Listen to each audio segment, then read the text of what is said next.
जय हिंद। रसायन विज्ञान केमिस्ट्री के अंतर्गत आज हमारा फर्स्ट टॉपिक होगा। आज हम देखेंगे द्रव्य की अवस्थाएं तत्व यौगिक और मिश्रण के संबंध में।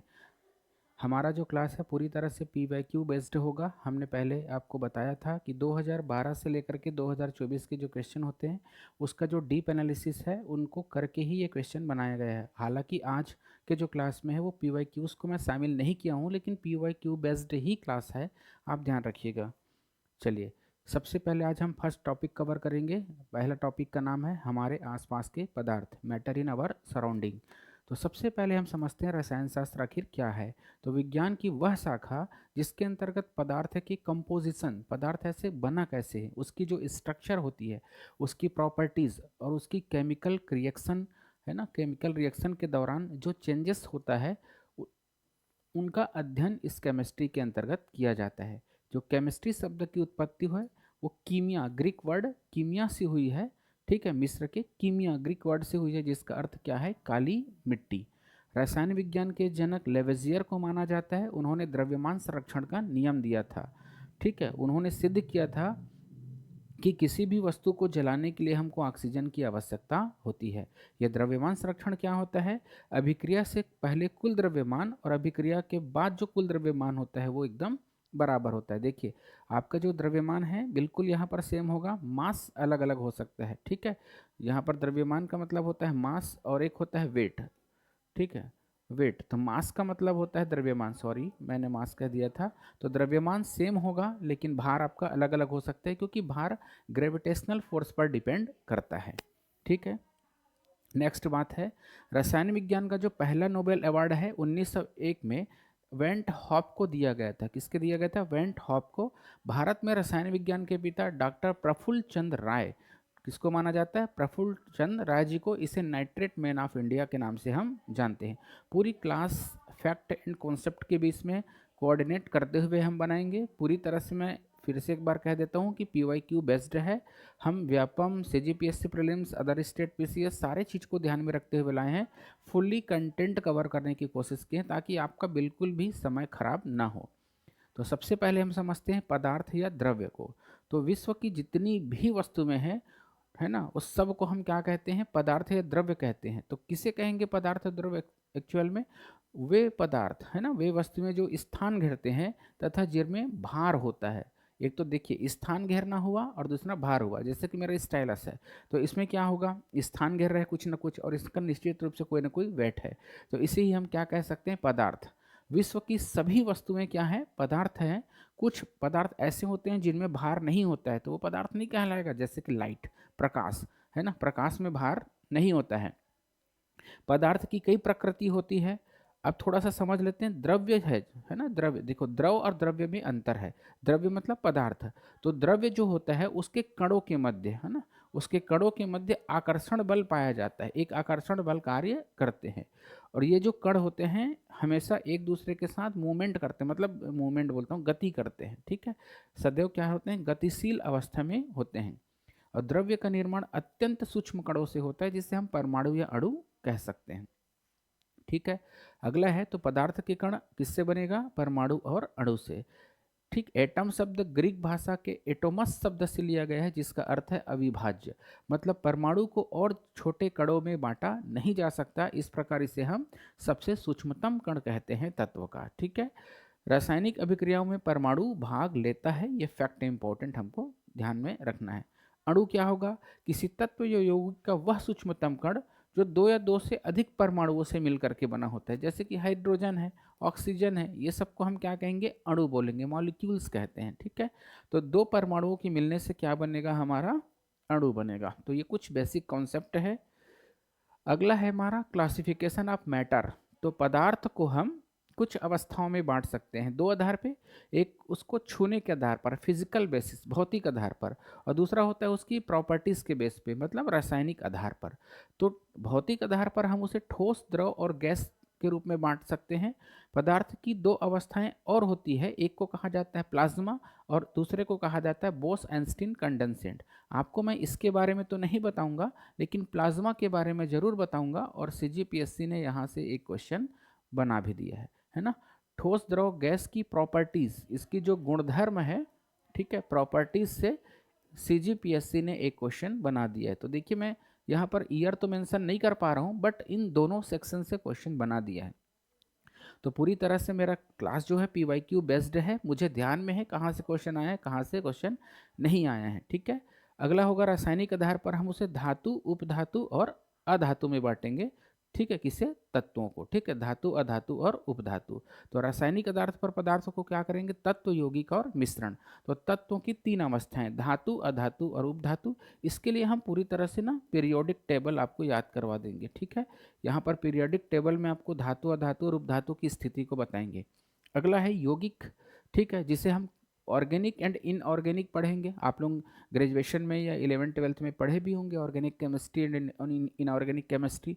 उसके बाद आता है हमारा मिक्सचर, जो कि दो प्रकार का होता है, होमोजेनियस मतलब समांगी मिश्रण, और हेट्रोजेनियस जिसे हम क्या कहते हैं? विसमांगी मिश्रण। तो ये सारे चीज़ को हमको कवर करना है। तो चलिए हम समझते हैं ठोस क्या होता है। तो ठोस या सॉलिड वे पदार्थ होते हैं जिनका आकार तथा आयतन बिल्कुल दोनों ही निश्चित होता है, मतलब उसको आप बदल नहीं सकते, है ना। ठोस वस्तुओं पर बाह्य बल लगाने से भी ये अपना आकार नहीं बदलेगा। जैसे ठोस वस्तु है, अगर इसमें बाह्य बल, इसको दबाता हूँ मतलब बाह्य बल ही तो लगा रहा हूँ ना। दबाना मतलब संपीड़न करना, दबाना इसको कंप्रेस करना केमिस्ट्री की भाषा में। तो इसका गुण नहीं बदल रहा है, देखो जैसे का तस है। ठीक है, तो इसे हम क्या कहेंगे? ठोस कहेंगे। तो इसमें जो नेग्लिजिबल कंप्रेसिबिलिटी होती है, मतलब अभी कहा ना मैंने कि इसको दबाने पर, बाह्य बल लगाने पर संपीड़ित नहीं होगा, दबेगा नहीं। ठोस पदार्थों में अंतर अणुक स्थान मतलब इंटर मॉलिक्यूल स्पेस, सपोज करो ये हमारा एक सॉलिड है, इसके बीच में जो ये कई प्रकार के किससे बनेगा? अणुओं से। तो इनके जो अणुओं के बीच में जो स्थान होता है वो काफ़ी कम होगा, मतलब काफ़ी पास पास इन लोग क्या होंगे? स्थित होंगे। तो ठोस के जो अणु होते हैं उनके बीच का जो डिस्टेंस होता है बहुत कम होता है। ठीक है, और जब कम है इसलिए इनके मध्य आकर्षण बल बहुत ज़्यादा होगा। तो काफ़ी ज़्यादा ये अट्रैक्शन फोर्स से क्या है? ये अणु चिपके हुए रहते हैं। तो इनको आसानी से अलग करना उतना आसान नहीं है। तो ठोसों में क्या होगा? इंटरमॉलिक्यूल स्पेस काफ़ी कम होगा और इनके अणुओं के मध्य आकर्षण बल अधिक होता है। इस फैक्ट को आपको बहुत अच्छे से ध्यान में रखना है। ये कॉन्सेप्ट है और यहीं से लोक सेवा आयोग ने एक क्वेश्चन बना चुका है। ठीक है, अगला है हमारा, इसका कुछ एग्जांपल देख सकते हैं आप डेली प्रैक्टिकल लाइफ से। देखिए लकड़ी है, लोहे की छड़ है, जो लिखा हूँ वही थोड़ी है, आप भी आप समझ सकते हैं यार। आप ये हमारा खुद का पैनल जो है जिसमें डिजिटल बोर्ड पढ़ा रहे हैं वो भी तो ठोस है ना। चलो, ठोस के प्रकार ये दो प्रकार का होगा। एक होगा हमारा क्रिस्टलाइन सॉलिड मतलब क्रिस्टली ठोस, और दूसरा होगा अक्रिस्टली। तो क्रिस्टली में क्या होगा ना, इसकी जो आकार होती है जो है ना, वो बिल्कुल क्या होगी? एकदम निश्चित होगी। आकार कैसी होगी? निश्चित, मतलब ज्यामिति आकार का होता है जैसे। ठीक है, दूसरा पहला चीज़ क्या रखोगे? इसकी निश्चित आकृति होती है। दूसरा इसका गलनांक भी है ना, गलनांक भी निश्चित होता है। हीरे की संरचना कैसी होती है? चतुष्फल की होती है। तो इसे हम क्रिस्टली ठोस कह सकते हैं। दूसरा आता है हमारा अक्रिस्टली ठोस। तो इसकी जो कोई ज्यामिति आकृति नहीं होती और इसका गलनांक भी निश्चित नहीं होता। इसके जो कुछ उदाहरण है उसमें हम ग्लास को और रबर को ले सकते हैं।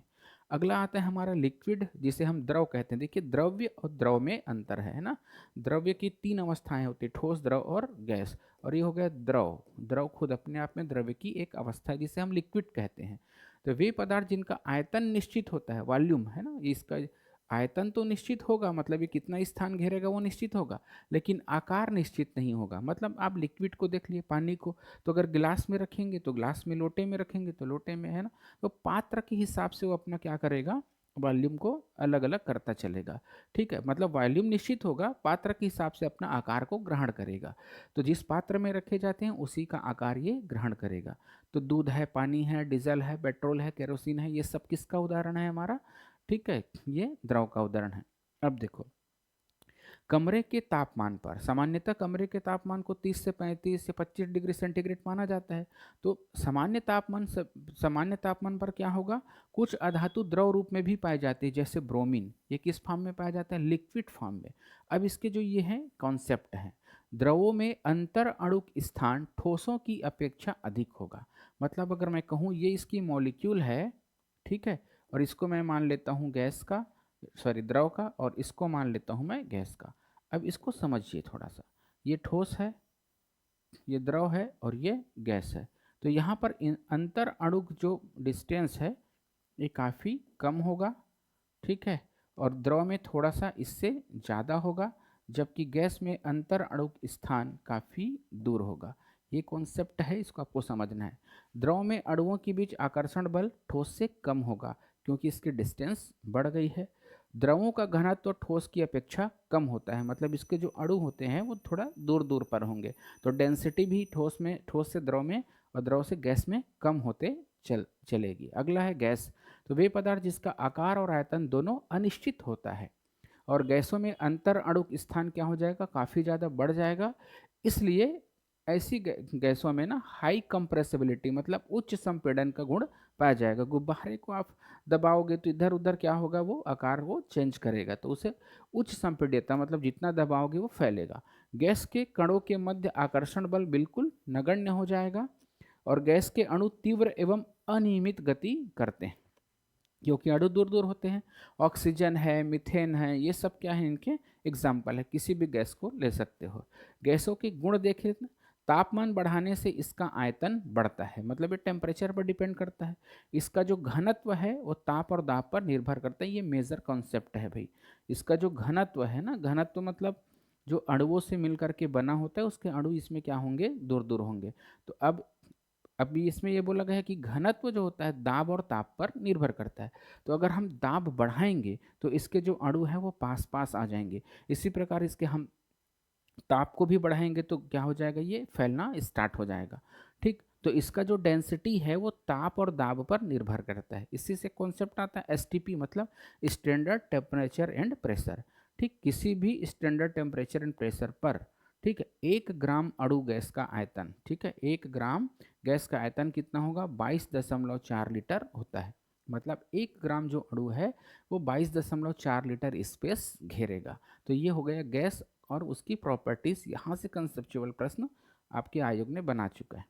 अब थोड़ा सा हम चेंज ऑफ इसके स्टेटस देख लेते हैं कि ठोस से द्रव, ठोस जब द्रव में बदलता है मतलब सॉलिड फॉर्म जब लिक्विड फॉर्म में आता है तो इसको हम पिघलना या क्या कहते हैं, इसको फ्यूजन कहते हैं। यहाँ पर गलत लिखा गया है, क्या कहलाएगा, ये संगलन कहलाएगा। संगलन या गलन कहते हैं, फ्यूजन कहते हैं ना। और जब द्रव का ठोस में बदलेगा तो उसे फ्रीजिंग कहते हैं, ये तो सब आप जानते ही हो। ठीक है, फ्रीजिंग इसे कहा जाता है। और द्रव का गैस में बदलना को हम कहते हैं वेपोराइजेशन। क्या कहते हैं उसको, वाष्पन।